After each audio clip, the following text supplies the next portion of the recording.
semuanya pun dalam keadaan sehat walafiat. Bila pun ada gangguan kesehatan sedikit, kami berdoa semoga cepat sembuh, diberikan kesembuhan yang tidak meninggalkan rasa sakit. Ada yang sedang bersedih, semoga cepat bahagia. Yang sedang dirundung masalah, mudah-mudahan segera mendapatkan solusi. Yang bermohon jodoh, mudah-mudahan segera mendapatkan jodoh. Yang sudah dapat jodoh, mudah-mudahan sebentar lagi diberi kemudahan oleh Allah untuk menghalalkannya. Yang berhutang tentu saya doakan mudah-mudahan hutangnya lunas, cicilannya juga tuntas. Yang merindukan anak sementara menunggu kelahiran, semoga kandungannya selalu terjaga, persalinannya lancar, amin ya rabbal alamin. Semua harapan-harapan ini perlu untuk didoakan kepada Allah Subhanahu wa taala. Dengan berdoa, pertama apa yang kita doakan, insya Allah Allah Ta'ala akan kabulkan dan kita dapatkan seperti apa kita berdoa. Dan kedua, dengan berdoa Allah tambahkan kita pahala dan keutamaan. Berbahagia sekali malam hari ini, basirah, bincang-bincang seputar sirah. Saya ditemani oleh saudara saya, oleh ustadz saya, oleh teman seperjuangan saya, akhuna Ustadz Ishaq Abdul Razak Bakari, hafizahullah ta'ala. Alhamdulillah hadir bersama kita di studio kali ini. Saya belajar sirah dari beliau. Konon ketika beliau lulus dari Madinah, membawa sekitar 1 serial sirah nabawiyah dari seorang syekh yang terkenal pada saat itu. Dan dia mengatakan, ini saya akan khatamkan sirah nabawiyah ini. Saya tulis nama syekhnya, saya tulis judul kasetnya dan seterusnya. Kemudian Masya Allah saya muraja, ternyata betul-betul fadlillah subhanahu wa ta'ala. Kemudian keutamaan dari beliau, ya kemanapun mengikuti apa yang beliau arahkan, alhamdulillah. Jazakallah khairan. Ahlan wa sahlan Ustaz malam hari ini. Ahlan bikum. Kita akan buka insya Allah sirah nabawiyah ini juga dengan bersalawat untuk Nabi sallallahu alaihi wasallam. Allahumma salli wa sallim ala nabiyina Muhammadin wa ala ali Muhammad. Semoga salawat dan salam sampai kepada Rasulullah sallallahu alaihi wasallam. Semua kita mencintai beliau, semua kita selalu mendoakan beliau. Amalan yang tidak ada ruginya kata para ulama bersalawat. Kenapa? Tidak ada ya artinya kesia-siaan di dalam bersalawat untuk Nabi SAW, karena apa yang kita doakan, apa yang kita minta, insya Allah Allah Subhanahu wa ta'ala akan berikan kepada kita. 1 yang kita ucapkan salawat, 10 yang Allah Subhanahu wa ta'ala balaskan kepada kita. Keutamaan sirah nabawiyah cukup banyak, dan silakan pemirsa untuk komentar di dalamnya, bertanya ataupun menyambung, memberi faedah kepada kita sekalian. Silakan tulis komentarnya di line bawah ini, di kolom di bawah ini. Insya Allah saya dengan Ustadz Ishaq dengan senang hati menjumpai antum semua dalam bincang-bincang saya tadi. Ustadz, mungkin antum bisa sebutkan di antara keutamaan sirah atau apa yang kita bisa ambil faedah malam ini. Kenapa belajar sirah? Atau tafadhal Ustaz. Ya, terima kasih. Bismillah, alhamdulillah, wassalatu wassalamu ala rasulillah wa ala alihi wa ashabihi wa mawalah wa ba'd. Telah kita maklumi bersama bahwa yang namanya muslim itu pasti mencintai Nabi. Dan tentunya kecintaan ini akan salah kalau seandainya yang kita cintai kita tidak ketahui. Oleh karena itu sebagai seorang muslim harus mengetahui siapa yang dia cinta. Semakin kenal maka semakin dekat, dan semakin dekat semakin sayang dan semakin cinta. Rasulullah SAW dia sendiri diutus oleh Allah Subhanahu wa ta'ala ini sebagai rahmat untuk alam semesta. Wa ma arsalnaka illa rahmatan lil alamin. Dan sebagai utusan Allah Subhanahu wa ta'ala, tentunya segala tindak tanduk dia ini menjadi petunjuk. Dan tidak ada satu sosok manusia yang ada di permukaan bumi ini yang seluruh aktivitas kehidupannya menjadi petunjuk bagi umat manusia. Masya Allah. Boleh jadi seperti kita, mungkin para ustadz itu bisa menjadi teladan saat kondisi normal.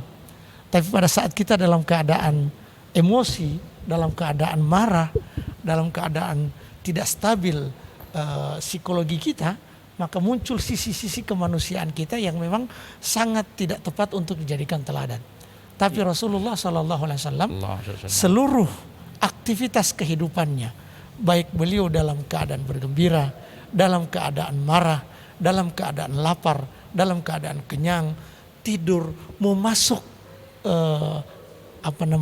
kamar mandi pun ada petunjuknya dari Rasulullah Sallallahu Alaihi Wasallam. Yang kalau kita tiru akan menjadi pahala tersendiri dan keutamaan bagi kita sekalian. Dan subhanallah, itu yang perlu untuk kita syukuri, dan oleh karena itu Rasulullah Sallallahu Alaihi Wasallam dijaga oleh Allah, beliau maksum. Karena aktivitas kehidupannya menjadi sebuah petunjuk bagi umatnya. Kita lihat para ulama terdahulu, generasi salafus saleh, memandang bahwa mempelajari sirah nabawiyah itu adalah sesuatu yang sangat penting. Sebagaimana yang disebutkan oleh Zainal Abidin bin Al-Hasan bin Ali, salah satu cicit di antara cicit Nabi SAW. Kunna nu'allamu sirah kama nu'allamul Qur'an. Kami ini diajari sirah nabawiyah, jadi sirah Rasulullah SAW, sebagaimana kami diajari Al-Quran. Iya. Artinya sampai pada marhala anak-anak seharusnya ini yang diajarkan. Iya. Dan sebelumnya Pak Ustadz ya, ini ada yang bersama kita ini ada Iin Mu'talu. Iya. Iin Mu'talu, kita ucapkan ahlan wa sahlan wa marhaban bik. Ahlan wa sahlan, selamat bergabung, dan barangkali ada sekitar 20 penonton yang sementara hadir saat ini, biar mengirimkan salam dan atau tag teman-teman, tafadhal silakan. Dan ada lagi Ustadz Indihome Gorontalo, Masya Allah. Indihome Gorontalo juga bersama kita. Dan ada fenomena yang sekarang ini perlu untuk kita luruskan, di mana umat Islam hari ini terputus dari sejarah terdahulunya. Bahkan bukan hanya terputus, Ustadz, mereka diperangi. Kita ini bukan hanya diperangi masa depan kita, tapi kita ini sebenarnya juga diperangi masa lalu kita, termasuk bagian dari sejarah. Tafadhal Ustaz. Orang bisa melangkah ke depan dengan pasti dan benar itu karena masa lalu. Iya. Jadi oleh karena itu sering kita mendengarkan ungkapan jas merah. Jangan lupakan sejarah. Jangan sekali-sekali merupakan sejarah. Dan hukum Islam itu kalau kita lihat, dalam Islam itu ada yang disebut dengan landasan teoritisnya Al-Quran dan hadis. Iya. Jadi mau bicara tentang hukum, landasan teoritisnya apa? Ada Al-Quran, ada hadis. Landasan aplikasinya, itu kita bisa temukan di sejarah Rasulullah SAW. Kita berikan contoh bagaimana landasan aplikasi dalam sebuah hukum, dan itu bisa kita temukan dalam sejarah. Iya. Kan setiap sisi kehidupan Rasulullah tidak terlepas dari sejarah.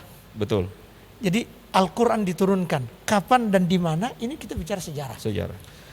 Kita berikan contoh, ini contoh yang sangat sederhana, surat Ad-Duha. Surat Ad-Duha ini adalah surat yang diturunkan oleh Allah Subhanahu wa taala sebagai pengobat hati, penyejuk hati, pelipur lara Rasulullah SAW ketika didatangi oleh wanita kafir dan mengatakan bahwa aku tidak melihat kecuali setanmu telah meninggalkan kamu. Dan yang dimaksud adalah wahyu itu, karena memang terputus wahyu. Maka Allah Subhanahu wa taala turunkan ayat dalam Al-Qur'an, Wad-Duha. Surat Ad-Duha, Allah berfirman dengan waktu duha, sebelum waktu duha, dari sisi katanya berakhir dengan huruf vokal Wad-Duha. Iya. Nah, ini mungkin ada rahasianya. Rahasia. Apa saja itu, Ustaz? Rahasianya, orang dalam keadaan gundah gulana, kemudian diturunkan ayat yang memang kalau dibaca seakan-akan seluruh beban yang ada dalam hati itu terlepas ketika membacakan ayat Wad-Duha wal-laili idza saja. Beda ketika ayat bicara tentang Abu Lahab ya. Kecaman terhadap Abu Lahab, isi ayatnya tabbat yada abi lahabi wa tab. Jadi beban itu seolah-olah tidak keluar dan justru dikecam. Nah, ini kita bisa telusuri lewat sirah nabawiyah. Baik Ustaz, silakan, mungkin sudah berapa orang yang kirim-kirim salam di sini. Iya, ini ada musfirah ya. Oh. Musfirah. Masya Wujuhu Allah. yauma idzin Musfirah, musfirah, dhahikatun mustabsyirah, mustabsyirah. wajah yang berseri-seri pada saat itu. Iya, Kenapa berseri-seri, Ustaz? karena melihat wajah Tuhannya. Masya Allah. Iya. Jadi di dunia ini kita seolah-olah selalu sholat, berpuasa, zakat, seolah-olah melihat Tuhan, Iya. hanya seolah-olah. Iya. Sebagaimana kita juga hari ini seolah-olah melihat pemirsa hari ini. Iya. Padahal pemirsa tidak kelihatan. Suatu saat nanti kita benar-benar akan melihat. Insya Allah. Insya Allah. Dan subhanallah musfirah, wajah yang berseri-seri. Kita berharap wajah yang berseri-seri ini akan sebagaimana al-ismu alal musamma. Jadi nama itu selalu membawa substansi. Kita berharap ini musfirah ini akan selalu kenapa wajah berseri-seri? Ya, Iya. mungkin beliau men-tag Bapak Rahmat Aprilianto Adam. Ah ya, masya Iya. Allah. Mungkin yang di-tag sudah hadir, Masya Allah, Iya. Pak Rahmat. Iya. Kemudian juga tadi wajah yang berseri-seri ini, Ustaz. Ya, Kalau wajah abusan komtorira, iya. Jadi wajah yang abusan komtorira itu wajah yang apa? Masam. Masam. Wajah yang Huto-huto'o. huto-huto'o. Itu karena melihat azab Allah. Iya. Melihat Allah. Tapi kalau musfirah adalah melihat wajah Allah Subhanahu wa taala. Kemudian juga ada Ramlan Harun Ramlan Harun ya. mengirimkan salam. Assalamualaikum warahmatullahi wabarakatuh, Ustaz. Waalaikumsalam. Waalaikumsalam warahmatullahi wabarakatuh, Pak Ramlan Harun. Masya Allah, mudah-mudahan sehat walafiat. Saya ingin sedikit menyimpulkan dari Ustadz sampaikan tadi, keutamaan mempelajari sirah adalah wujud kecintaan kepada Nabi Sallallahu Alaihi Wasallam. Kemudian yang kedua, memotivasi kita untuk senantiasa mencontoh dan menjadikan Rasulullah SAW sebagai teladan. Karena di dunia ini tidak ada orang yang bisa dijadikan teladan dalam semua keadaan. Mungkin orang cuma dijadikan teladan dalam satu hal. Kita banyak mempelajari, membaca tentang inspire tentang bisnis dan seterusnya. Orang cuma contoh dalam bisnis. Orang contoh sebagai ayah yang sukses. Orang yang contoh sebagai barangkali kutu buku, ya, pembaca dan seterusnya. Tapi dalam marahnya, dalam diamnya, mereka bukan contoh. Rasulullah SAW sebagaimana diuraikan oleh Ustadz tadi, kenapa menjadi contoh?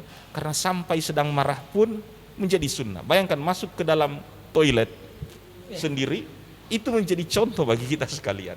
Jadi mempelajari sirah nabawiyah tidak akan termotivasi kita menjadikan Nabi sebagai panutan. Karena kita tidak mengetahui siapa beliau.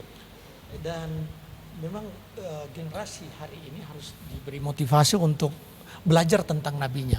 Iya. Karena dengan belajar tentang sosok dan figur seseorang itu ada menimbulkan rasa cinta. Masya Allah. Biasanya dan semacam ada kedekatan emosional dengan yang sedang dipelajari. Betul. Baik dari sisi perilaku, tingkah laku ataupun cara berpikir. Betul. Biasanya orang kalau sering membaca pemikiran-pemikiran Karl Marx, katakanlah dengan corak berpikirnya, maka cara berpikirnya juga akan mengikuti itu. Mengikuti.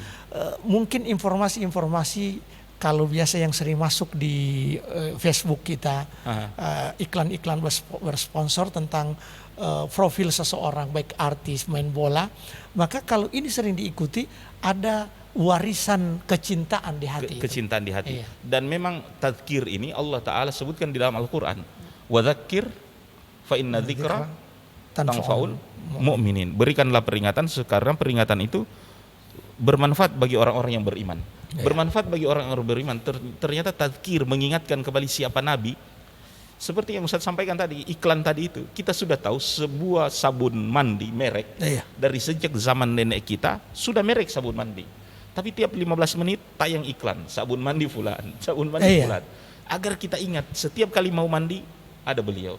Dan sirah nabawiyah insya Allah akan hadir barangkali setiap pekan di malam Jumat atau malam yang lain. Ini mendatangi kita untuk ingat Nabi. Minimal insya Allah setiap disebut Nabi, kita semua bersalawat untuk Nabi Sallallahu Alaihi Wasallam. Allahumma salli wa sallim ala nabiyina Muhammad wa ala Muhammad. Karena Nabi menyebutkan termasuk orang yang rugi, Ustaz ya. Iya. Jadi kita berikan contoh ya. Ya, nanti satu saat kita akan bicara tentang sirah nabawiyah ini mulai dari kelahiran Nabi.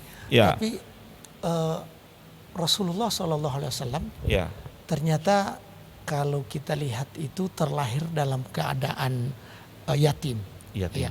Bahkan masih dalam perut ibunya dia sudah menjadi ayahnya sudah wafat di Ayahnya usia sudah 3 wafat, bulan. iya. Ya. Dan ini sesungguhnya dengan mempelajari kehidupan Rasulullah seperti itu, maka saat melihat anak yatim akan ada perasaan memiliki cinta kepada anak-anak yatim. Sebab Rasulullah juga pernah hidup dalam keadaan yatim. Dan juga ini menjadi pelipur lara bagi anak-anak yatim. Ya. Ya, anak-anak yatim yang terlahir dalam keadaan yatim, Anda jangan berkecil hati. Ingat Nabi Anda itu terlahir dalam keadaan yatim. Masih dalam perut ibunya, bapaknya sudah meninggal. Dan ini ada kesempatan bagi kita untuk menjadi manusia yang bermanfaat. Imam Syafi'i dibesarkan oleh seorang ibu yang sudah menjadi janda. Dengan mempelajari yang seperti ini, insya Allah kecintaan kepada Rasulullah SAW selalu muncul ya. Ya. Baik Ustaz, insya Allah kita akan jadikan sirah Nabawi ini sebagai patron dari kajian. Iya. Kita mulai dari barangkali mahalul qiyam, dari lahirnya beliau sallallahu alaihi wasallam. Kelahiran yang ditunggu-tunggu alam semesta. Betul. Bahkan manusia. Bila mana langit mengatakan kami memiliki matahari yang menerangi bumi, maka bumi pun mengatakan kami memiliki Muhammad sallallahu alaihi wasallam yang menerangi manusia dengan ilmu, dengan basirah, sehingga mengenal Allah Subhanahu wa taala. Rahasia apa yang ada di balik kelahiran dari Nabi SAW mungkin barangkali ingin antum tambahkan. Sebab yang lahir ini bukan manusia biasa. Yang lahir bukan manusia biasa. Yang lahir ini adalah manusia utusan Allah Subhanahu wa taala. Bahkan kelahiran Rasulullah sallallahu alaihi wasallam, sebelum lahir Rasulullah atau pada saat sebelum kelahiran Rasulullah sallallahu alaihi wasallam ada sebuah peristiwa besar. Iya. Dan peristiwa besar itu yang disebut dengan Amul Fil. Amul Fil. Iya. Tahun gajah. Tahun gajah. Dulu orang Arab.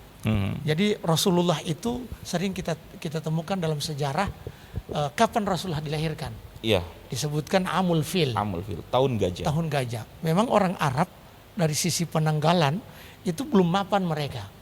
Iya. Jadi belum ada penanggalan yang serius di tengah komunitas orang Arab. Dan ini terjadi nanti di zaman Umar bin Khattab radhiyallahu taala anhu, memang sudah dipersiapkan, dan ini sebuah kontribusi Islam terhadap peradaban. Mereka memiliki hari, bulan, iya. Tapi untuk tahun itu mereka tidak memiliki. Jadi mereka tidak ada kepastian seperti sekarang ini, bahkan kita lebih rinci sampai di jam. Jadi kapan dilahirkan tahun gajah? Dulu di Gorontalo.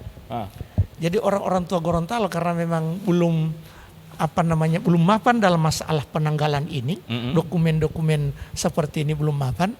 Bahkan orang-orang yang lahir mungkin 40 tahun yang lalu, kadang ada ikhtilaf di KTP dengan yang dia tahu.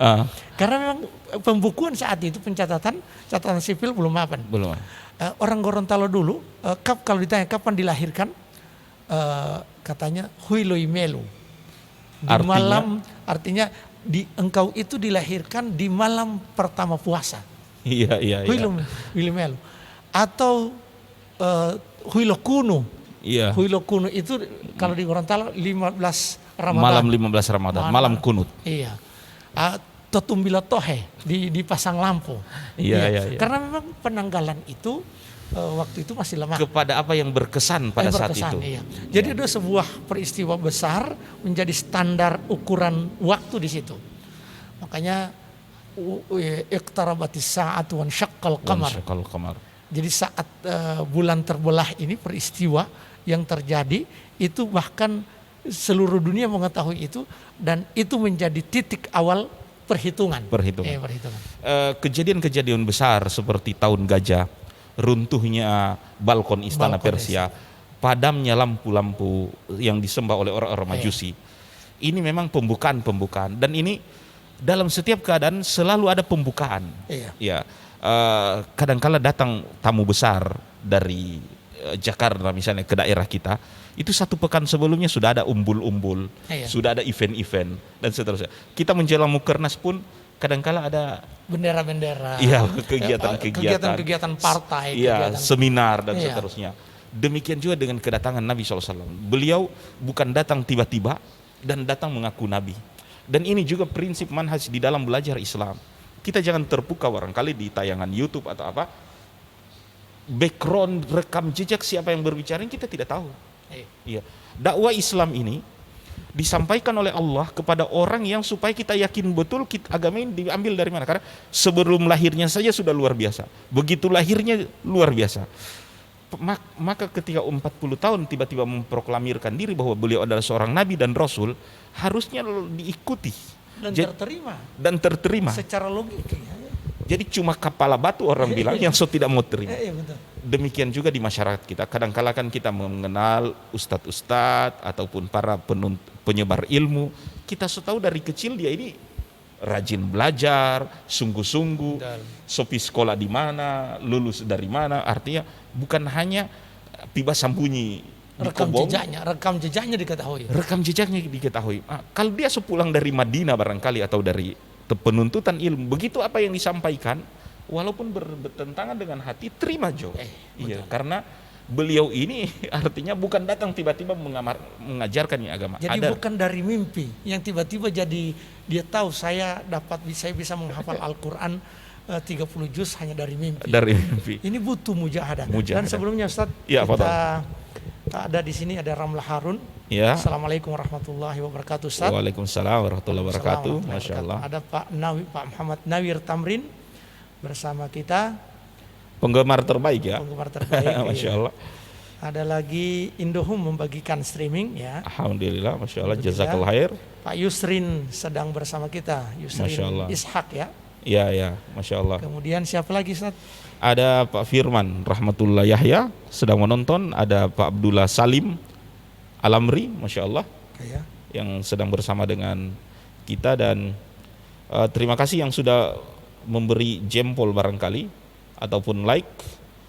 Semua ini sebenarnya memotivasi bagi kru dan bahwa acara sedang dipantau dan mudah-mudahan ada faedah di dalamnya. Dan kita senang kalau kita ngobrol-ngobrol santai seperti ini. Ya. Ruang ini kita manfaatkan dalam ketaatan kepada Allah, dalam ilmu, dan sekarang ada juga tadi Anang Suleman, Pak Ramdan Nurian Syaharas juga bersama kita, Pak Mansur Kasa dari Bone Bolango. Kemudian juga ada Pak Maman Zakaria. Oh, Masya Allah. Ini penggemar sirah Nabawiyah. Sirah Nabawiyah, Masya Allah. Allahumma salli ala Muhammadin dan beliau bersalawat. Iya. Jadi kita berharap para pendengar juga mengirimkan salawat dan kita bacakan man shalla alayya salatan sallallahu alaihi biha asyara. Subhanallah. Siapa yang mengucapkan 1 salawat untuk Nabi, maka Allah Ta'ala akan berikan 10. Apa saja salawat dari Allah ini Ustaz? Artinya kalau kita mengucapkan salawat untuk Nabi, ini kan doa untuk Nabi. Iya. Maka Allah Ta'ala akan berikan kita 10 salawat. Apa 10 salawatnya Allah ini Ustaz? Jadi sebelum kita ke sana, kita lihat salawat itu apa? Ya. Jadi salah itu doa. Salat itu doa. Ya. Jadi kalau kita mengatakan Allahumma salli ala Muhammadin, Allahumma salli ala nabiyina Muhammadin, maka kita sedang berdoa kepada Rasulullah SAW supaya kepada Allah Subhanahu Wa Taala, supaya Allah Subhanahu Wa Taala memberkahi dia, merahmati dia. Pantulan dari doa kita itu Allah akan balas dengan kebaikan, dengan keberkahan. Sallallahu biha asyara. Dan saat kita menyebutkan Nabi Muhammad SAW, kadang kita tidak menyebutkan Sayyidina, walaupun ini boleh. Jadi menyebutkan Sayyidina Muhammad itu boleh. Tapi kadang kalau saya pakai istilah Nabi Muhammad. Ya. Sebab maqamul as-siyadah dengan maqamun nubuwah. Kalau maqam nubuwah lebih tinggi dari maqamus siyadah. Karena semua orang boleh dipanggil Sayyid. Iya. Sayyid itu master suhunya. Iya, suhu. Semua orang boleh dipanggil suhu. Tapi tidak semua orang katakan Nabi. Wahai Nabi, ini jangan. Wahai Sayyid.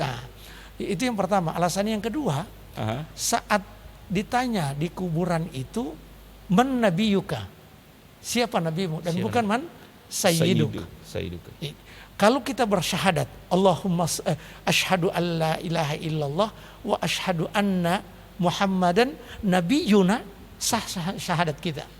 Tapi kalau kita katakan saya bersaksi bahwa Nabi Muhammad sayyiduna, sayyid kita, belum sah karena keimanan terhadap nubuah itu belum ada. Belum ada. Iya.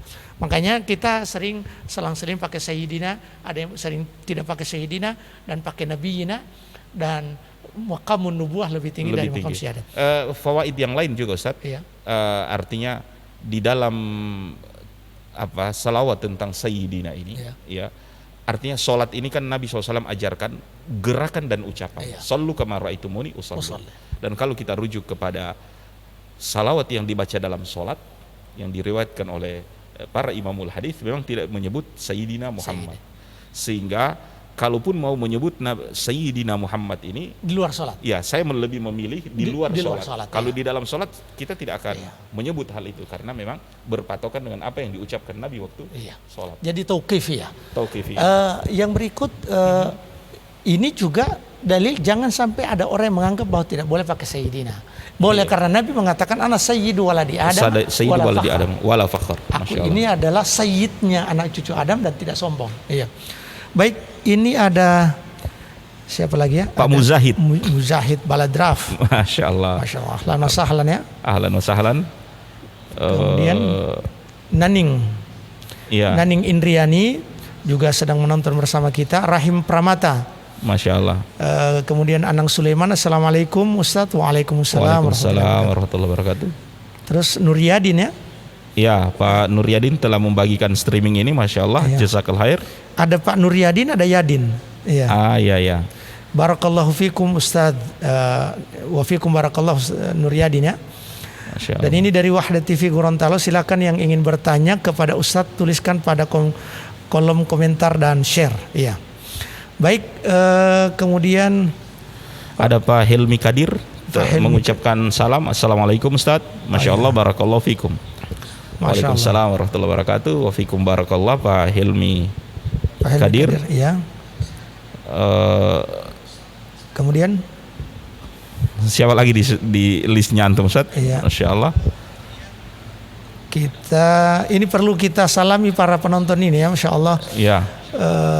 Kemudian setelah Pak Helmi ini sebelumnya ada Rahim Pramata. Ada Denny Razak Ismail. Assalamualaikum. Waalaikumsalam warahmatullahi wabarakatuh. Baik, tadi apa yang kita sebutkan Ustaz? Tentang salawat. Salawat ya. Jadi kembali lagi ke kelahiran Nabi SAW, disambut gegap gempita oleh alam semesta. Bahkan sinagog Yahudi ya, di malam kelahiran Nabi SAW, sebagaimana disebut oleh Al-Aqtal. Aqtal ini dengan Rasulullah SAW hanya berusia terpaut sekitar 4 tahun. Lebih tua dari Rasulullah SAW. Sehingga dia ingat pada saat itu di Yathrib, di Madinah, orang-orang Yahudi berseru, ya kaum, bangun. Malam ini tola najmu Ahmad, muncul bintang Ahmad. Tidak akan muncul kecuali dengan kelahiran Nabi. Periksa wanita-wanita hamil di antara kalian, siapa tahu ada yang melahirkan malam ini, dicurigai dialah Nabi. Tapi tidak ada seorang wanita pun Yahudi pada saat itu yang melahirkan seorang anak laki-laki yang bisa dicurigai dia adalah Nabi SAW. Masa penungguan Nabi ini ternyata telah ditunggu oleh ahli kitab. Ya. Dan sebelum masuk ke kenapa ahli kitab menunggu begitu rindu dengan kedatangan Nabi, yang menarik itu ternyata kaum Yahudi sudah tahu ini zaman di mana Nabi diutus atau Nabi lahir. Dan ternyata mereka sangat mengetahui bahwa tentang agama ini. Bayangkan mereka ketahui kapan Nabi akan diutus dan kapan Nabi dilahirkan dan kapan diutus. Ketelitian mereka itu sampai istilah kita itu para atau tahilalat. Iya. Jadi ciri-ciri fisik mereka. Ciri-ciri fisik yang spesifik mereka tahu. Iya. Dan ini ilmu orang Yahudi. Dan yang disebutkan dalam Al-Quran, ya'rifunahu kama ya'rifuna abna'ahum. Mereka mengenal Rasulullah itu seperti mengenal anak-anaknya. Jadi kita dengan anak-anak pasti kita tahu perkembangan psikologisnya, perkembangan fisiknya. Sampai itu tahilalat ada di mana kita orang tahu. Kita tahu.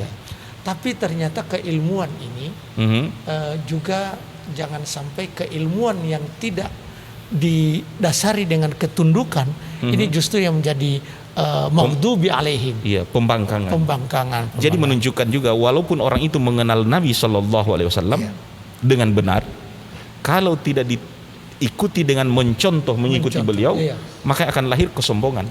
Karena kalau hanya berhenti di pengenalan terhadap Nabi, maka apa bedanya kita dengan orang-orang Yahudi yang justru mereka lebih kenal Nabi Muhammad ketimbang kita. Tapi ternyata tidak membawa ketundukan. Tapi Ustaz, kalau begitu mungkin jawab ke pemirsa, konsekuensi kita bersyahadat Muhammad dan Rasulullah ini apa? Artinya kalau kita menjadikan Nabi SAW sebagai Rasulullah, apa saja konsekuensinya? Konsekuensinya, kan sebelum konsekuensi beriman kepada Allah Subhanahu Wa Taala, mengakui bahwa Allah sebagai Rabb itu beribadah hanya kepada Allah semata.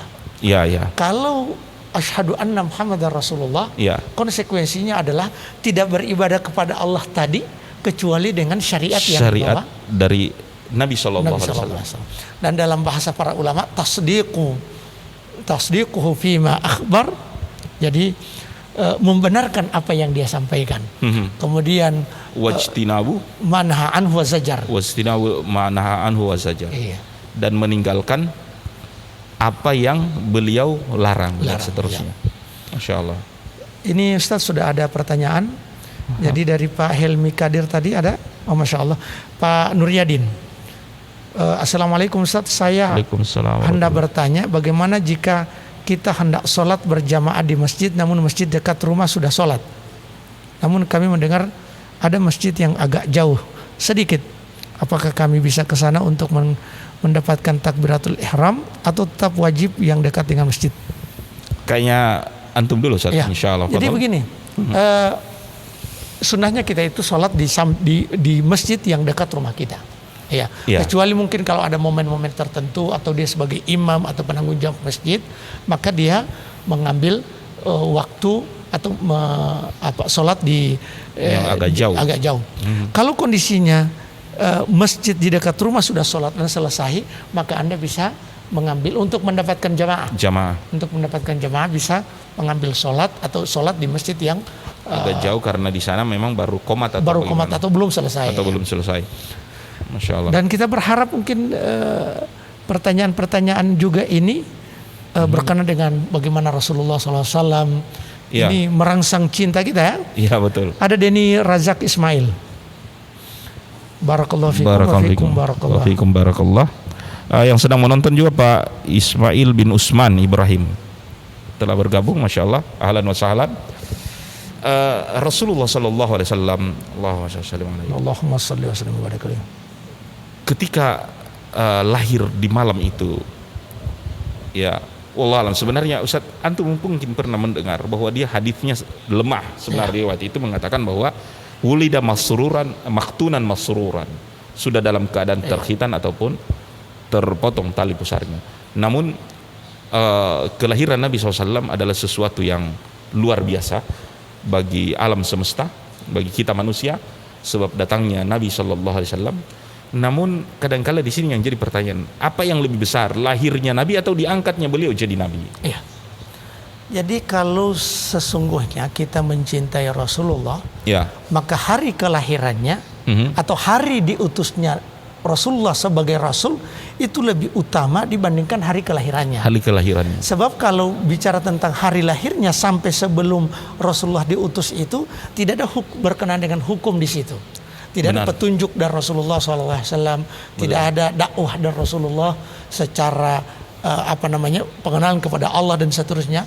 Yang ada itu yang hari yang paling sebenarnya, hari yang paling berharga dalam kehidupan Rasulullah adalah hari di mana diangkat menjadi Rasul. Makanya kegembiraan kita pada saat Rasulullah diutus itu semestinya melebihi kegembiraan kita saat Rasulullah lahir. Jadi pemirsa yang dirahmati oleh Allah Subhanahu wa taala, begitu Nabi SAW terlahir, kakeknya datang kan, Abdul Muttalib. beliau mengangkat ke atas dan mengatakan sayakunu lahu sya'na, anak ini akan memiliki urusan yang besar, penting di masa yang akan datang. Kemudian beliau menamai bayi tersebut dengan nama Muhammad. Yang kalau kita lihat silsilah di atas Rasulullah SAW itu tidak ada seorang kakek pun yang bernama Muhammad. Padahal kebiasaan orang-orang Arab menamai anak itu atau cucu dari kakek-kakek sebelumnya. Tapi Masya Allah kita runut nama Muhammad ini yang pertama, dan ini didapatkan oleh Abdul Muttalib dari mana? Muttalib, iya. Ya. Sekali lagi Abdul Muttalib wallahu alam, sebagian sirah mengatakan bahwa beliau diberitahukan oleh seorang rahib yang kebetulan lewat dari perdagangan melintasi ya Makkah dan Syam pada saat itu, mengatakan, kalian dari mana? Kami dari Hijaz. Dia bilang, kalau kalian dari Hijaz, kalau punya anak laki-laki, cucu laki-laki atau siapapun, namai dia Muhammad, karena zaman ini adalah kenabian. Sekali lagi nama Muhammad ya sudah diketahui oleh para ahli kitab ya, dan mungkin ini ada di dalam Al-Quran sendiri ketika Isa bin Maryam berkata kepada pengikutnya, sayatin nabi min ba'di ismuhu Ahmad, akan datang seorang nabi yang namanya Ahmad. Ahmad banyak dipuji. Wallahu alam, sebagian orang mengatakan bahwa pengikut Isa bin Maryam itu biasa paling memuji Isa. Dan hari ini pun kita melihat orang yang paling banyak sanjungannya, artinya pengikut Isa terhadap Isa. Bahkan sanjungan mereka itu bukan hanya memperlakukan Isa sebagai manusia biasa, tapi telah menjadi anak Tuhan, bahkan sebagai Tuhan itu sendiri. Saking tingginya pujian. Namun Isa mengatakan akan datang seorang yang sebenarnya dia yang lebih terpuji. Dan kalau kalian mau memuji, pujilah dia, yaitu Nabi SAW. Wallahu ta'ala alam. Beliau terlahir dalam keadaan yatim sebagaimana yang saya sampaikan tadi. Dan ini dalam keadaan yatim seperti ini, manfaatnya kepada kita kaum muslimin tentu banyak-banyak berbuat baik kepada anak yatim, wujud cinta kepada Nabi SAW. Dan mungkin ada keutamaan apalagi Ustaz ini menyantuni anak yatim ini. Artinya mungkin antum bisa tambahkan atau bagaimana? Dalam Al-Quran kan Nabi diingatkan, alam yajidka yatiman fa'awa. Tidakkah kami dapati kamu dalam keadaan yatim lalu kemudian fa'awa, Allah Subhanahu wa taala menolongmu, memelihara kamu. Jadi Rasulullah itu terlahir dalam keadaan yatim, dan ini juga pelipur lara bagi para rakyat yatim, sekaligus bagi orang-orang, bagi kita ini seharusnya memiliki perhatian terhadap anak-anak yatim, sebagaimana Rasulullah Sallallahu Alaihi Wasallam juga memberikan motivasi dan memulai dari dirinya untuk memperhatikan anak yatim. Dengan motivasi Rasulullah, ana wa kafilul yatimi kahataini. Jadi aku dengan orang yang selalu menyantuni anak yatim seperti dua jari. Sangat dekat. Sangat dekat, dan artinya saking lengketnya dengan Nabi SAW di akhirat nanti. Dan Ustadz, ini tadi ada Pak Asri Tomayahu, kemudian Naning, kemudian ada pertanyaan dari Pak Mujahid ini. Iya. Afwan Ustadz bertanya tentang sirah Nabi. Bolehkah mengambil hadis-hadis yang lemah dan palsu untuk lebih menjadikan cerita menarik? Wallahu ta'ala a'lam. Sirah Nabawiyah tidak seperti Israiliyat yang kata oleh Nabi SAW, hadithu anni bila haraj. Ceritakan, hadithu an Bani Israel bila haraj, ceritakan dari Bani Israel sesuatu itu tanpa harus khawatir dan seterusnya. Sirah Nabawiyah ini banyak faedah di dalamnya, termasuk menafsirkan ibadah, menafsirkan Al-Quran, menafsirkan hadis. Maka lebih utama kita kepada riwayat yang sahih yang ada di dalamnya. Ya, wallahu alam. Kalau memang sempat kita menyebut ada yang dhaif dan seterusnya, jelaskan bahwa riwayat itu dhaif dan seterusnya. Jadi atau bagaimana Ustaz? Memang dalam masalah sirah Nabawiyah, kalau dalam masalah sirah Nabawiyah, adalah masalah sirah secara umum, para ulama itu tidak terlalu memperketat persoalan-persoalan riwayat sebagaimana memperketat dalam masalah hukum. Ini dalam masalah apalagi dalam fadhail dan riwayat-riwayat, dan ini yang juga menjadi manhaj para muhaditsin muhaddisin dalam masalah riwayat atau manhaj mu'arrikhin. Tapi jangan sampai tujuannya jangan sampai mengambil riwayat yang palsu. Maudhu yang tujuannya. Beda itu, lemah dan palsu. Iya. Jadi lemah itu, sebelum kita bicara tentang lemah, jadi yang palsu ini sangat berbahaya. Namanya juga palsu. Iya. Hoax. Man kadzaba alayya muta'ammidan falyatabawa maq'adahu minan nar. Siapa yang bersengaja untuk berbohong atas namaku, maka siap-siap masuk atau menduduki tempatnya di neraka. Boleh mengambil riwayat, apalagi tujuannya hanya untuk memperindah. Jangan sampai kita membangun emosi umat hanya dari hadis-hadis yang palsu. Apalagi cuma memancing orang untuk menangis. Ya. Yang boleh itu, jadi para ulama memberikan batasan, apakah boleh kita mengambil riwayat yang hadis yang lemah? Boleh. Pertama, Allah yakuna dha'fuhu syadidan. Jadi tidak terlalu dhaif. Karena dhaif ada dhaif, kemudian dhaif jiddan. Iya. Kemudian yang kedua, kedhaifan itu yang dari tahta maudhu'in sahih. Dia terpayungi dengan persoalan yang besar yang sahih. Iya. Kemudian yang ketiga, Allah ya'taqida thubutuhu minan Nabi sallallahu alaihi wasallam. Tidak meyakini bahwa itu datang dari Nabi sallallahu alaihi wasallam. Yang berikut, jadi ini yang membolehkan memberikan syarat-syarat. Yang berikut, saat meriwayatkan, tadi disebutkan oleh Ustadz, saat meriwayatkan sampaikan bahwa ini adalah hadits yang dhaif. Nah, persoalannya untuk sirah nabawiyah ini betapa banyak riwayat-riwayat yang sahih yang menunjukkan betapa persoalan agama dan termasuk kehidupan Rasulullah SAW ini diceritakan dengan riwayat itu. Ini sudah cukup untuk memancing semangat kita.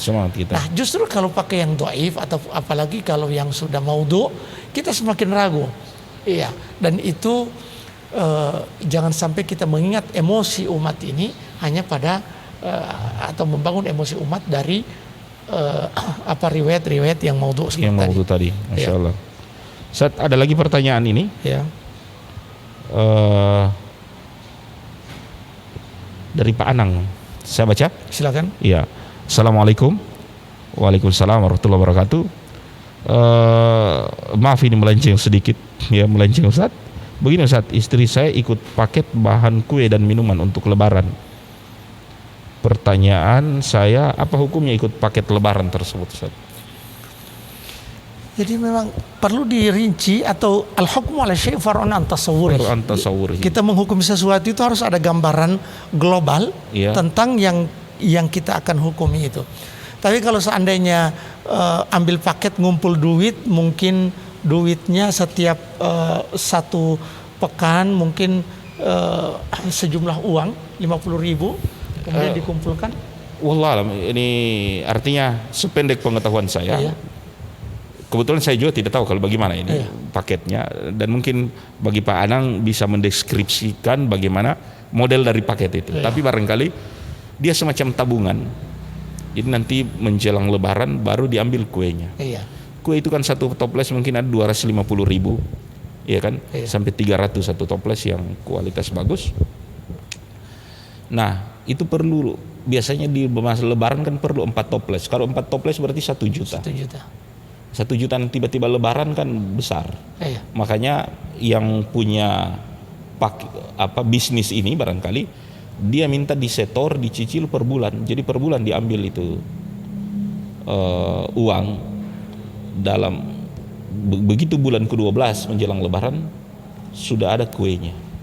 Kalau hanya sesederhana itu masalahnya, itu boleh, Jadi yang kita khawatir ketika ada transaksi-transaksi lain. Itu juga yang perlu di Pak Anang untuk jelaskan. Kalau memang sistemnya seperti semacam tabungan, menabung, tafadhal. Tidak jadi masalah, sama dengan membeli langsung, tapi ini cicil. Dicicil. kemudian ini juga yang dicicilkan bukan barang berriba. Ada juga mencicil yang tidak boleh, Ustaz ya. Artinya walaupun itu dicicil tapi tidak boleh dicicil. Iya. Ya itu masalah hukum yang yang butuh pembicaraan di waktu yang lain. Di waktu yang lain. Ini ada Asri Walkings ya. Iya. Ada Pak Ismail Umar dari Pohuwato ini. Oh, Masya Allah. Iya. Apa kabar Pohuwato? Sahlan wa marhaban bikum. Ahlan wa sahlan. Iya. Kemudian ada Dewi Kartina Lesmawati. Iya. Apa katanya ini? Nyimak. Iya. Masya Allah. Dewi Rahman Hermanto. Masya Allah. Barakallahu fikum ustadku. Wa fikum barakallah. Fikum barakallah. Syukran jazakumullah khairan, kata Mujahid. Iya, ada sama antum itu ya? Ada. Ini Deni Razak. Coba antum bacakan ini. Assalamualaikum Afwan Ustadz, jika pertanyaan sedikit melenceng, ingin bertanya, yaitu jika kita melakukan amalan-amalan yang merujuk ke amalan jariyah, misalnya bersedekah jariyah, sebagaimana yang kita ketahui, amalan jariyah akan mengalir terus walaupun kita sudah meninggal. Yang jadi pertanyaan saya, apakah ada amalan buruk yang bisa membatalkan atau menggugurkan amalan jariyah tersebut? Jadi pembatal amalan jariyah itu ada kah? Atau gimana? Jadi yang membatalkan amalan jariyah, kalau amalan yang dia lakukan, amalan itu terus menerus dan dipakai sampai di hari kiamat pun, kalau sekiranya karena amalan itu terus manfaatnya terus berlangsung, seperti ilmu yang bermanfaat, itu juga amalan jariyah, sedekah jariyah di masjid, dan selama masjid itu dipakai, maka selama itu pula dia mengalir, dan dia akan berhenti ketika amalan jariyah itu temporer, jadi temporer. Mungkin dia melakukan satu amalan, katakanlah ini saya akan wakafkan ini selama 10 tahun, silahkan. 10 tahun ini dipakai, disitulah mendapatkan amalan jariyah. Kalau berhenti di situ, maka berhenti juga amalannya. Ya. Dan penggugur dari amalan itu, adakah amalan yang menggugurkan amal? Maksudnya amal buruk yang menggugurkan amal jariyah itu? Mungkin ya seperti syirik. Syirik. Perbuatan syirik. Allah Subhanahu wa taala berfirman dalam Al-Qur'an, la in asyrakta la yahbatanna amaluk. Andaikan engkau berbuat syirik, maka akan terhapus amalanmu. Ya, sehingga ini yang perlu diwaspadai. Baik Ustaz, ada pertanyaan lagi ini Pak Nuryadi, Masya Allah, ini untuk pertanyaan berikut. Mungkin antum jawab Ustaz. Iya. Assalamualaikum Ustaz, kita ketahui bahwa Rasulullah SAW adalah panglima dalam banyak peperangan, dan sesungguhnya kami yakin Rasulullah juga berperang sebagaimana umat muslim pada saat itu. Namun apakah ada kisah atau riwayat Rasulullah membunuh musuhnya dengan tangannya sendiri, sebagaimana kisah Bilal membunuh Umayyah? Fadhal Ustaz. Jadi Rasulullah SAW beliau pemimpin perang, tapi berusaha untuk tidak membunuh. Berusaha untuk tidak membunuh, karena pada saat Fathu Makkah, sahabat mengatakan, kenapa engkau tidak memberikan izin kepadaku dengan isyarat, dengan isyarat, cungkas dengan ekor mata. Kemudian dia mengatakan, mayam bagil nabiyyin ayyaqtula bi'ainihi, tidak pantas bagi nabi untuk membunuh dengan matanya, memberikan isyarat. Menunjukkan bahwa Nabi SAW bukanlah orang yang berkhianat, walaupun itu cuma kedipan mata. Dan memang Rasulullah SAW menghindari membunuh dalam peperangan sendiri, sebab ketika ditanya hal tersebut memang berkenaan dari jiwa rahmatnya Nabi SAW. Beliau mengatakan bahwa orang yang dibunuh oleh Nabi itu azabnya adalah mudha'af, adalah berkali-kali lipat dari biasanya, karena telah dibunuh oleh Nabi Allah Subhanahu wa taala. Wallahu a'lam dalam hal ini. Baik Ustaz.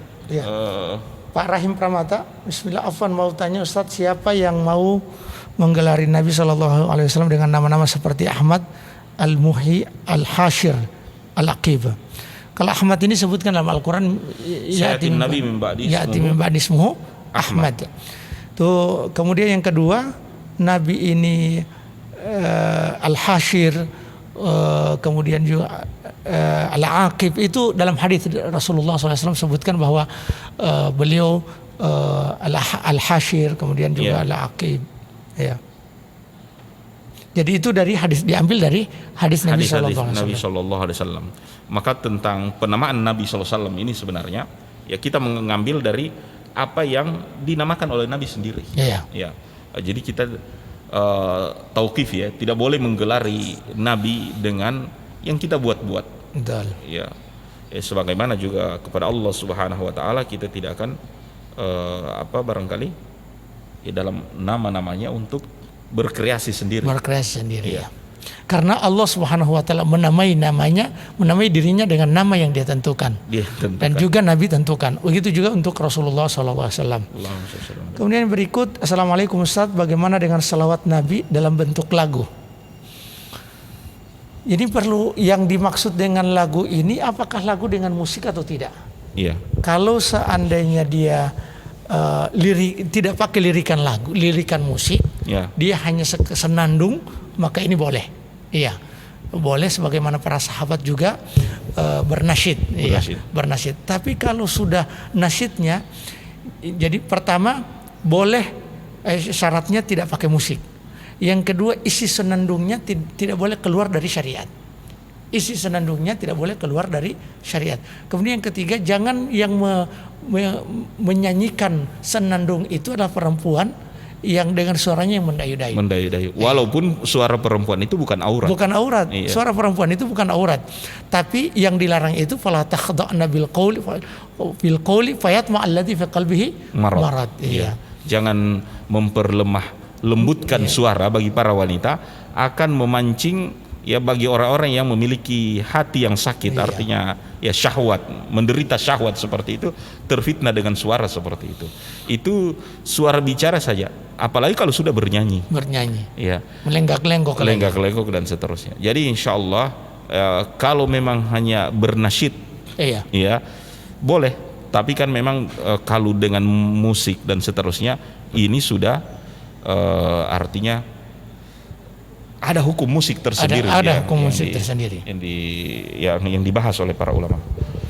Ya, dan ini ada Fidyah Zubaidi. Ya. Assalamualaikum Ustaz. Waalaikumsalam warahmatullahi wabarakatuh. Bagaimana dengan salawat Nabi dalam bentuk tadi ya? Baik. Kemudian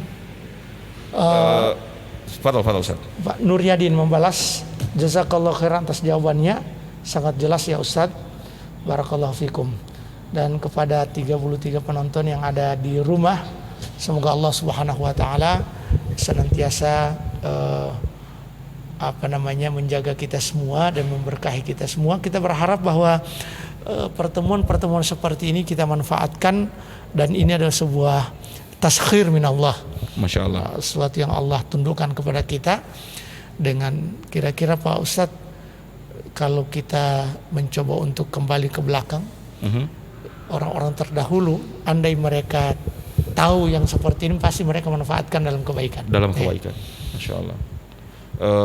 Dan pemirsa sekalian dirahmati Allah Subhanahu Wa Taala, semoga paket data pun yang kita infakkan di sini untuk menikmati ceramah, mendengarkan hal yang baik, ini bagian dari apa yang kita akan pertanggungjawabkan barangkali ketika ditanya, ya kemana pulsamu, kemana hartamu, dari mana dan kemana dibelanjakan. Ya paling tidak ada kebaikan-kebaikan ataupun syiar-syiar yang kita gunakan di dalamnya. Baik Ustaz, sambil menunggu, atau ada pertanyaan yang lain ini yang saya baca Ustaz? Ya silakan. Deskripsi dari Pak Anang Sulaiman mengenai semacam paket tadi itu. Sistemnya Ustaz, contoh seperti paket uang 1 juta, maka setiap anggota paket tersebut wajib membayar 100.000 setiap bulan dan desetor selama 10 bulan 15 hari. Apa ini dibolehkan Ustaz? 10 bulan 15 hari. 10 bulan 15 hari berarti 100, jadi 1 juta. Jadi 1 juta. 1 juta paketnya, harga paketnya ini tidak masalah. Jadi semacam menyicil ya. Menyicil dan menyimpan uang. Dan menyimpan uang. Tidak masalah. Kemudian ada dari Anang Sulaiman ya. Iya. Tadi Syahranul Khair. Pade, jazakallahu khairan Ustaz. Pade, Masya Allah. Ini pemilik interior Podomoro. Masya Allah. Iya. Di Gorontalo. Mungkin bisa disebutkan ke pemirsa di mana alamatnya. Iya, dan beliau ini termasuk orang yang mendesain ini Islamic Center, Islamic Center, dan Masya Allah. subhanallah ini secara gratis. Ya, Allah secara Akbar. gratis, Masya Allah. Showroomnya di mana barangkali Ustaz? Ini di Pak Sahronul Khair, ini di jalan dekat ke Kejaksaan sana. Oh iya, Masya Allah. Nanti bisa di tag namanya, Insya Allah. Subhanallah. Kemudian Untuk interior ya? Interior, ya. Interior, Masya Allah. Podomoro, namanya interior Podomoro, Masya Allah. Masya Allah. Dan Nur Yadin, saat ada yang pernah bertanya kepada kami, kenapa ketika Rasulullah hendak dijatuhkan, ditimpakan batu, Jibril hadir memberitahukan, sedangkan ketika beliau diracuni tidak ada kabar untuknya, padahal keduanya bisa membahayakan diri Rasulullah. Ya, silakan Ustaz.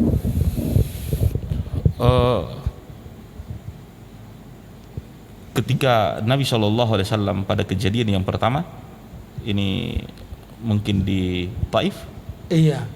Jadi kenapa ketika Rasulullah hendak dijatuhkan, ditimpakan batu, Jibril hadir memberitahukan, sedangkan ketika beliau diracuni tidak ada kabar untuknya, padahal keduanya bisa membahayakan Rasulullah. Untuk yang kisah yang pertama, ini bukan kisah yang di Taif, Di Bani Kainuka. Bani Kainuka. Ketika Nabi menagih diat. Ya, kalau yang pengkhianatan Bani Kainuka. Jadi saat Rasulullah, mereka sudah rancang, ketika Rasulullah mau masuk, mau timpakan batu dari atas. Kemudian dibisikkan oleh Rasulullah, oleh Jibril. Ya, silakan Ustaz. Yang kedua adalah ketika Nabi SAW diracuni. Dalilnya jelas, sebab sahabat Nabi SAW yang duluan memakan racun. Ya, racun itu langsung kelihatan reaksinya. Iya. Ya, dan Nabi SAW berhenti dari hal tersebut. Ini juga penjagaan dari Allah Subhanahu Wa Taala. Manfaat yang kita ambil bahwa ternyata Rasulullah SAW tidak mengetahui ilmu gaib. Basyariyah. Ya, beliau adalah manusia biasa, ya, sebagaimana kita. Dan perkara ilmu gaib adalah pengetahuan dari Allah Subhanahu Wa Taala. Nabi tahu karena diberitahu, ya. Maka di sini jelas kedustaan orang-orang yang mengaku mengetahui ilmu gaib ataupun yang meramal masa depan. Iya. Sebab seorang Rasulullah SAW sendiri tidak mengetahui perkara yang gaib ataupun hal yang akan datang. Iya. Walaupun itu jaraknya kan beberapa menit ke depan. Betul. Kecuali diberitahukan oleh Allah Subhanahu Wa Taala. Harusnya diambil dari sini itu. Jadi ini menunjukkan basyariyatun Nabi sallallahu alaihi wasallam, sisi kemanusiaan dari Rasulullah sallallahu alaihi wasallam. Iya. Dan ternyata Rasulullah seperti manusia, manusia biasa, tapi yang membedakan Rasulullah adalah Rasul dan kita bukan Rasul. Kita bukan Rasul. Makanya innama ana basyarum mithlukum yuha ilayya. Sesungguhnya aku ini adalah manusia seperti kalian. Cuman yuha ilayya. Aku itu menerima wahyu. Diwahyukan kepada. Jadi aku menerima wahyu. Jadi jangan sampai ada dua kutub yang berlawanan ini, Ustadz. Ketika berhadapan dengan Rasulullah SAW dan aturan berkenan dengan Rasulullah SAW, satu sisi ada satu kutub yang gulu, yang terlalu melebih-lebihkan Rasulullah sampai ke tingkat uluhiyah. Di sisi yang lain ada orang yang meremehkan dan tidak menghargai serta menghormati Rasulullah SAW. Dan kedua kutub ini tentunya keliru. Makanya Rasulullah sudah berikan peringatan, la tutruni kama atratin nasara Isa bin Maryam. Jangan menyanjungku sebagaimana orang-orang Nasara memuja, menyanjung Isa bin Maryam. Qul faqulu innama ana abdun wa rasul. Katakanlah bahwa aku ini hamba. Ketika Rasulullah mengatakan aku ini hamba, maka beliau sama dengan kita. Kita, karena yang disebut abdun itu adalah sisi kemanusiaan tetap ada. Ketika disebut Rasul, kita keluar dari wilayah ini. Iya. Ini pertengahan. Dengan menyebut Nabi abdun, hamba, maka kita tidak akan mengangkat Nabi melebihi kapasitas sebagai manusia. Jadi tidak akan melebihkan pangkat beliau menjadi Tuhan atau anak Tuhan, karena dia adalah hamba. Tapi dengan menyebut beliau Rasul, kita pun tidak akan menghinakan ataupun merendahkan derajat beliau, Iya kan? Iya. Karena ini bukan manusia biasa. Memang kita dengan Rasulullah sama manusia, tapi ini bukan manusia biasa. Saya ingin menambahkan sedikit tentang Rasulullah diracuni oleh orang Yahudi tadi. Ya, ini tidak lari dari ketentuan takdir dari Allah Subhanahu Wa Taala. Ya, sebagaimana Ustadz sampaikan tadi, Rasulullah itu maksum, terjaga oleh Allah Taala. Kalau memang dia maksum, kenapa diracuni? Ya kan pertanyaan. Ini berkaitan juga dengan hikmah dan takdir dari Allah Subhanahu wa taala yang nanti akan mewafatkan nabi itu sebagai syuhada. Jadi wafatnya Nabi sallallahu alaihi wasallam bukan mati biasa, bukan wafat biasa. Bahkan Ibnu Qayyim sendiri menyebut wafatnya nabi itu wafat sebagai syahid. Karena diracuni. Ya, artinya Nabi SAW mengeluhkan kan itu racun yang 2 tahun lalu ya di perut yang telah diracuni setahun atau 2 tahun yang lalu itu bereaksi, dan memang para ahli mengatakan itu sejenis sianida dan seterusnya yang arsenik ya, afwan, bukan sianida, arsenik yang tidak terbau, terasa dan seterusnya, yang pengaruhnya juga berkepanjangan, sehingga ada hikmah ilahiyah di dalamnya mewafatkan nabinya dalam keadaan seorang syahid ataupun seorang yang artinya menjadi martir. Wallahu taala alam. Saya memandangnya dari segi mungkin dari Cukup ya. Ya. Ini ada pertanyaan dari Rinto Mustafa. Mustafa. Sebelumnya ada yang menonton kita, Ami Usama Zaid Al-Amri. Masya Allah. Tasyarrafna Iya. bihuduri Zaid Al-Amri. Man huwa Zaid Al-Amri? Syekh Usama Zaid. Syekh Usama. Oh, masya Allah. ربما أنت تؤتينا الفائدة تعلق وتفيدنا إن شاء الله. Insya Allah. Nantazirukum ya Syekh Usama. Itu Ustaz tadi memakai bahasa khusus ya kepada Syekh Usama yang sedang menonton. Parinto Salim, pertanyaan Ustaz, bagaimana sikap kita menghadapi ortu yang menginginkan cucunya minta diakikah dengan asraka itu? Ini leher ini agak gatal. Kode itu mungkin pertemuan kita tidak lama lagi ditutup insya Allah. Jadi ketika kita bicara masalah seperti ini, yang pertama yang harus kita dakwakan seperti apa yang dilakukan oleh Nabi berkenaan dengan anak ini, anak lahir. Sebab kita yakin dan percaya bahwa wa khairul hadi Muhammadin sallallahu alaihi wasallam. Sebaik-baik petunjuk adalah petunjuk Rasulullah. Masya Allah. Ini konstruksi berpikir kita harus kita letakkan di dasar dan pijakan yang kuat. Bahwa seluruh aktivitas baik dunia kita ataupun ukhrawi kita, orientasinya ukhrawi kita itu kalau dipandu dengan wahyu, maka ini adalah sebaik-baik petunjuk. Jadi seperti apa yang dilakukan oleh Nabi berkenaan dengan anak yang dilahirkan ini? Kan kata Nabi, kullu mauludin murtahanun bi aqiqatihi. Setiap anak itu tergadaikan dengan akikahnya. Yudbahu anhu yauma sabihi. Disembeli padanya di hari ketujuh. Di hari ketujuh jadi di akikah. Wa yusamma, dan diberi nama. Wa yuhlaq, dan juga dicukur rambutnya. Masya Allah. Jadi ini petunjuk Rasulullah Sallallahu Alaihi Wasallam. Yang pertama kasih tahu begini dulu. Jadi yang Nabi lakukan ini. Kemudian yang kedua, persoalan bagaimana yang Anda tahu ini Anda sampaikan kepada kedua orang tua. Disinilah peran Anda sebagai seorang anak, karena Anda tahu sisi-sisi kelemahan dan sisi-sisi kelebihan dari orang tua. Ruh dakwah itu terus ada. Insyaallah. Ruh dakwah terus ada, tapi tetap dibarengi dengan akhlak yang baik dengan orang tua. Kita bisa memaklumi ketika hal yang seperti ini belum diterima oleh orang tua karena memang mereka belum tahu sebelumnya. Belum tahu. Iya. Dan orang itu tidak akan menerima sesuatu yang dia tidak tahu. Yang dia tidak tahu. Ya, kalau dia paham, dia tahu, insyaallah ada saja melunaknya dan seterusnya. Dan orang tua itu harus ada perlakuan khusus dengan orang tua.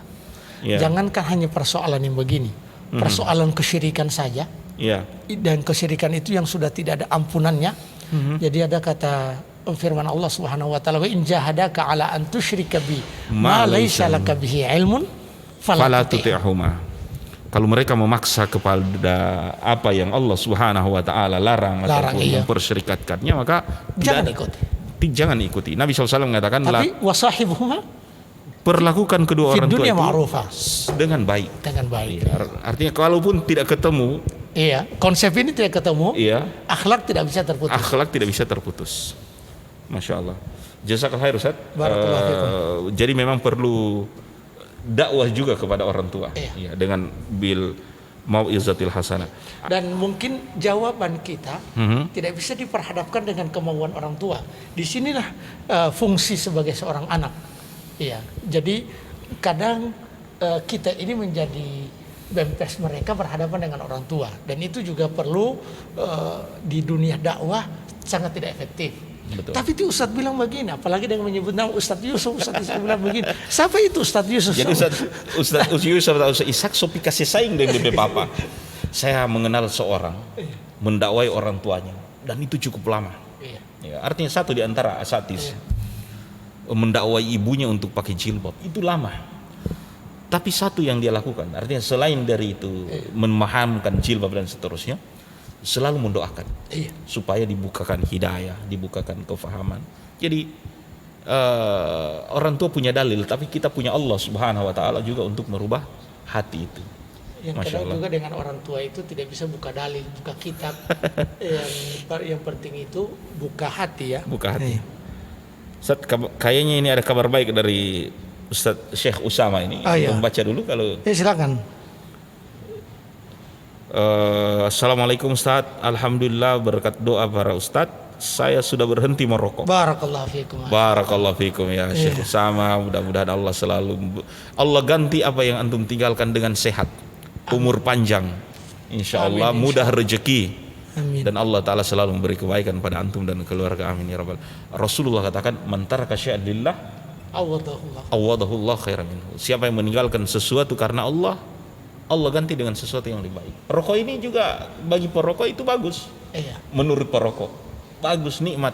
Tapi insya Allah ketika ditinggalkan akan ada kebaikan yang Allah berikan. Saya doakan sekali lagi mudah-mudahan selalu umur panjang, sehat walafiat, murah rezeki. Amin. Jodoh sudah dapat atau?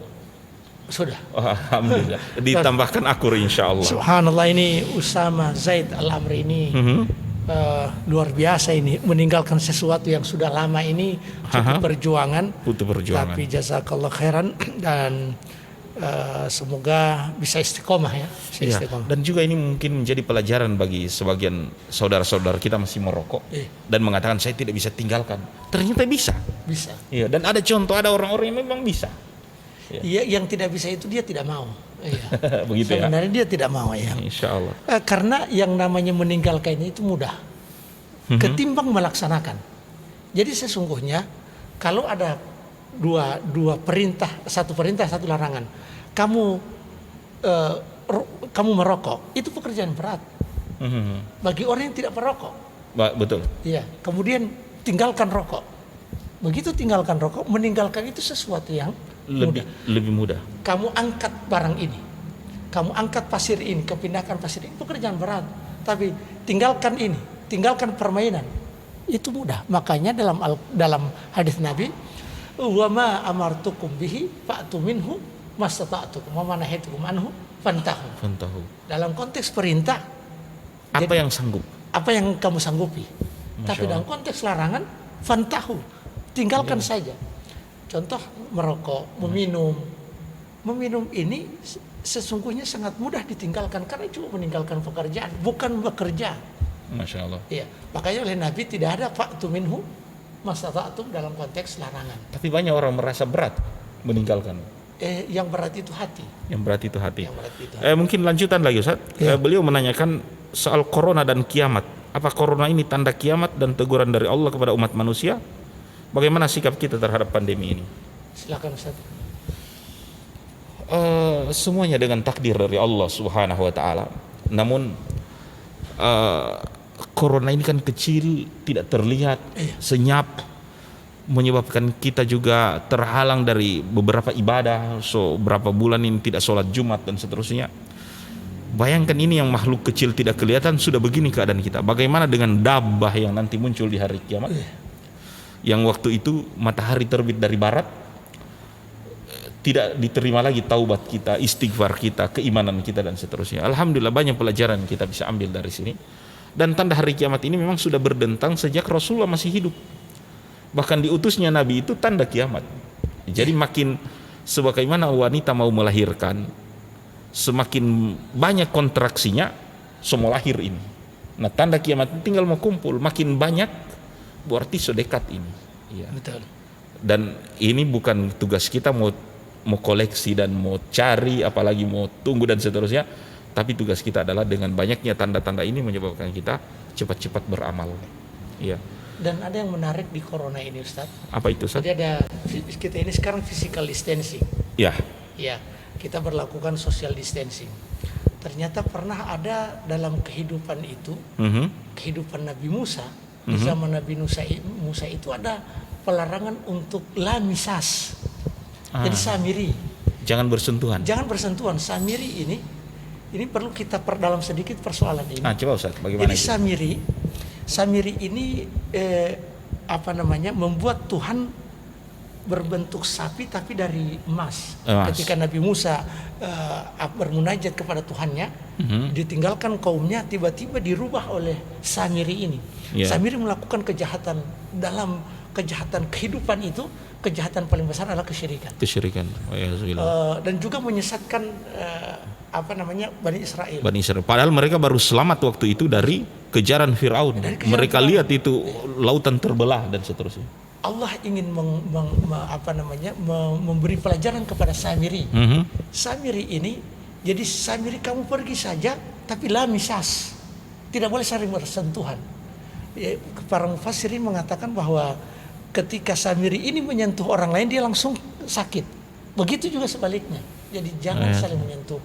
Nah, penyakit yang Allah datangkan ini sesungguhnya itu datang disebabkan karena dosa-dosa manusia. Jadi dosa ini pengaruhnya sangat luar biasa. Jangankan tubuh manusia seperti ini, batu saja menghitam karena dosa. Hajar al-Aswad itu awalnya putih. Fasawwadatu khataya bani Adam. Menjadikan dia hitam karena dosa-dosa manusia. Makanya subhanallah, ini istinbat hukum yang diambil oleh para ulama.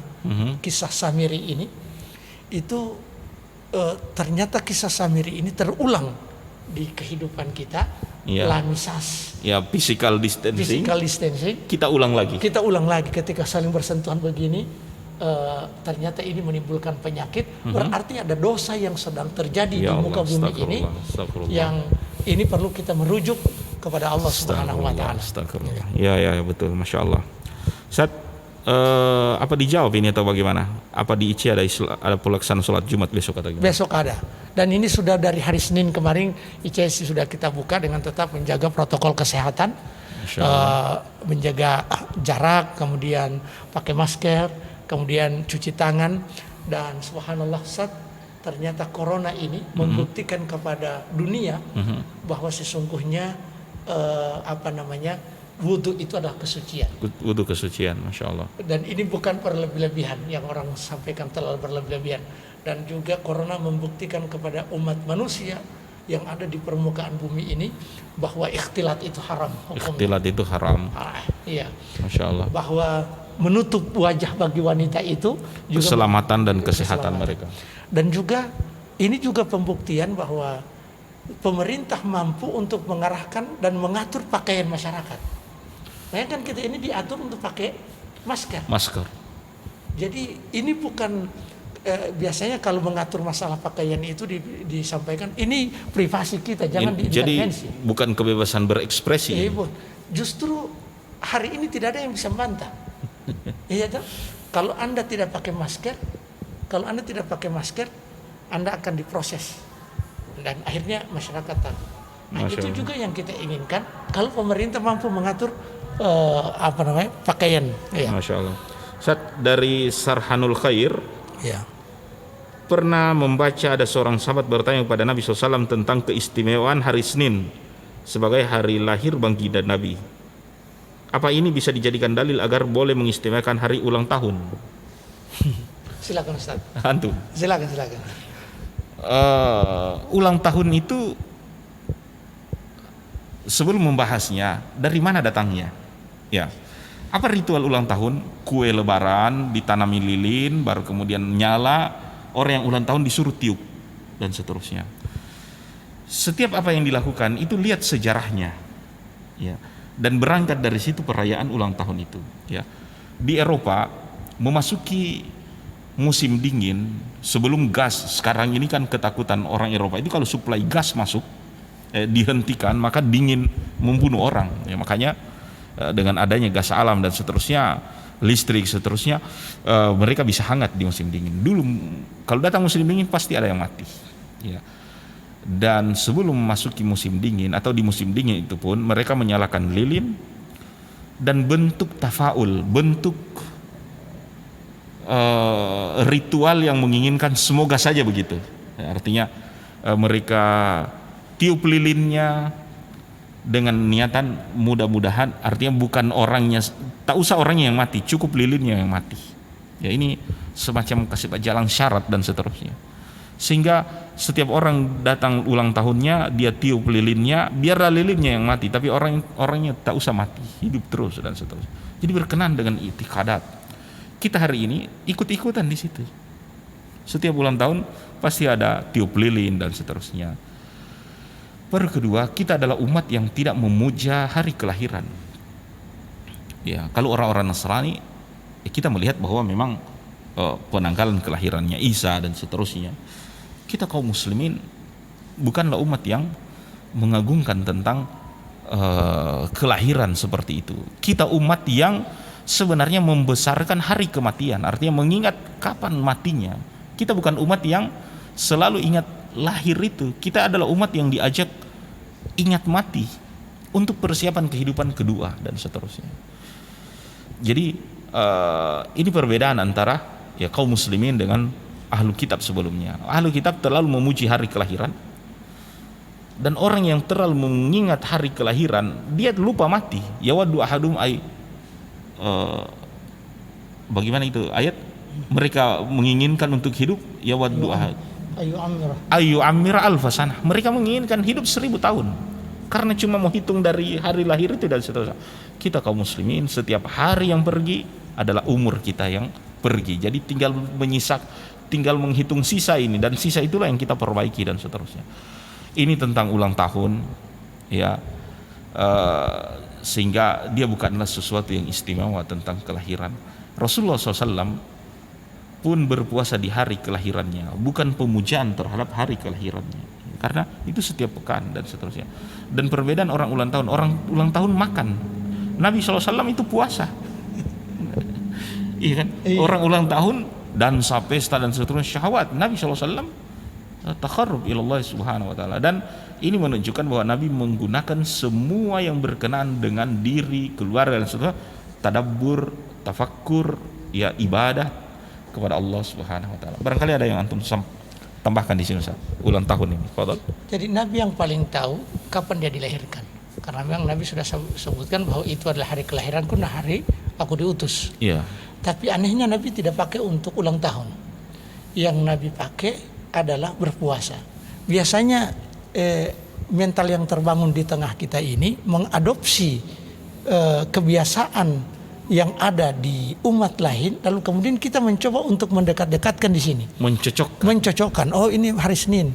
Jadi bantahan paling keras tadi itu bahwa Nabi berpuasa di hari Senin dan bukan ulang tahun. Akhirnya kalau ini mulai dibolehkan, maka ulang tahun secara umum akan menjadi boleh. Kemudian kegiatan-kegiatan di ulang tahun yang tadinya berseberangan dengan agama juga dibolehkan. Oleh karena itu ini menutup dan menyumbat hal-hal yang nanti berefek negatif kepada persoalan agama itu. Kemudian yang perlu itu, yang diperintahkan itu mengingat kematian. Aksiru min dzikri hadimil ladzat. Jadi perbanyaklah untuk mengingat kematian. Mengingat sesuatu yang bisa menghancurkan kenikmatan dan kelezatan. Baik pemirsa sekalian, mungkin saya akan membatasi pertemuan ini. Ya, kita tidak akan lebih barangkali dari 10 menit. Sehingga penyampaian ini insya Allah sudah tidak menambah daftar pertanyaan, tapi insya Allah pertanyaan yang ada ini mungkin kita habiskan saja atau dibacakan Ustaz. Masya Allah, saya menyapa ada Pak Maman Zakaria yang menonton, ada Sofian Balu, ada Pak Hendra Parfum, ada Ali Imron dari Palu menonton acara kita juga, Masya Allah. Di Palu juga agak jauh itu, di Bangga. Ya, beliau menonton, Masya Allah. Terima kasih Ali Imron ini menonton dari Palu. Saya akan membaca pertanyaan Pak Nuryadin. Ketika Hindun masuk Islam, dijelaskan Rasulullah tidak ingin melihat Hindun. Apakah sampai Rasulullah wafat beliau tidak melihat Hindun, ya, atau sampai ada masanya gitu, dan apakah Ibrahim bisa didapatkan dari sana saat Hindun menolak melihat Rasulullah? Jadi Rasulullah yang ditolak oleh Rasulullah untuk dilihat ini bukan cuma Hindun, termasuk juga Wahsy. Dan Rasulullah SAW sampaikan bahwa beliau tidak mau melihat wajahnya. Yang ada psikologi di situ, dan Rasulullah tidak ingin setiap kali dia melihat wajah itu kemudian dia benci, maka Rasulullah sebaiknya menghindar. Tapi tetap, dan ini adalah sisi kemanusiaan Rasulullah Sallallahu Alaihi Wasallam yang muncul. Ya. Baru kemudian Ustaz, mohon berikan pencerahan bagi yang dikit-dikit bid'ah. Padahal kita ketahui bahwa apa bid'ah itu sebenarnya dan seterusnya. Jadi seandainya kita ini hidup di zaman Nabi, mungkin kita yang paling protes terhadap Nabi. Kenapa? Nabi itu di hari Jumat, kalau beliau khutbah itu, maka beliau mengatakan ala wa inna kulla muhdatsatin bid'ah wa kulla bid'atin dhalalah wa kulla dhalalatin finnar. Kapan ini?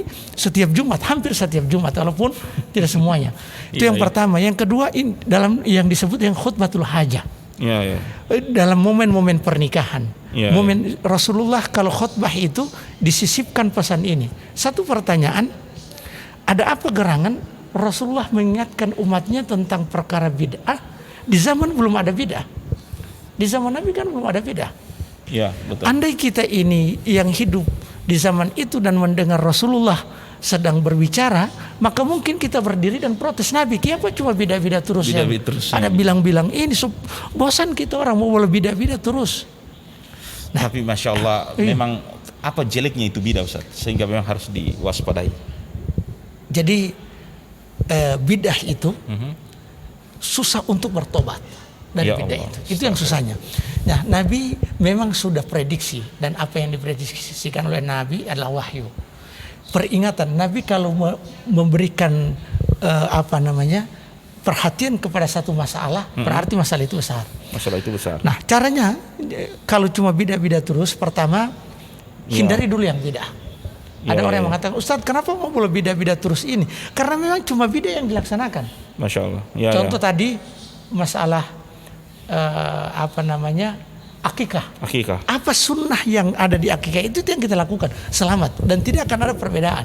Masya Allah.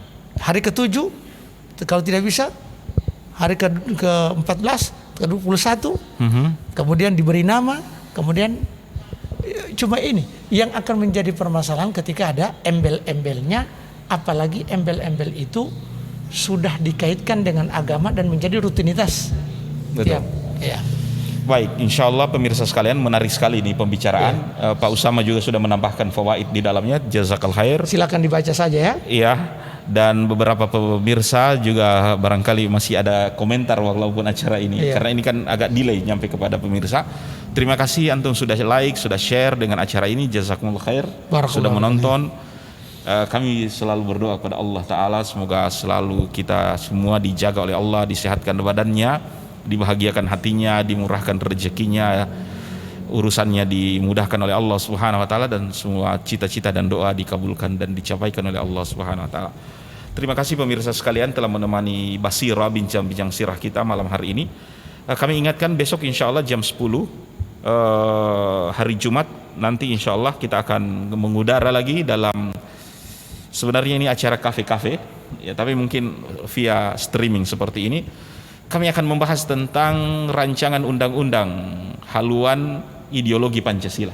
Ya, insya Allah mudah-mudahan Ustadz juga bisa berkenan untuk hadir di bincang-bincang ini, dan antum semua juga bisa ikutan insya Allah di pembicaraan kita tentang RUU haluan ideologi Pancasila ini menarik insya Allah besok. jam 10 pagi, tentu di channel ini insyaallah. Ya. Jazakallahu khair. Terima kasih Ustaz sudah hadir sama-sama. Barakallahu fikum. Jazakallahu khair juga kepada semua kru, kepada pemirsa. Subhanakallah bihamdik asyhadu an la ilaha illa anta astaghfiruka wa atubu ilaik. Assalamualaikum warahmatullahi wabarakatuh.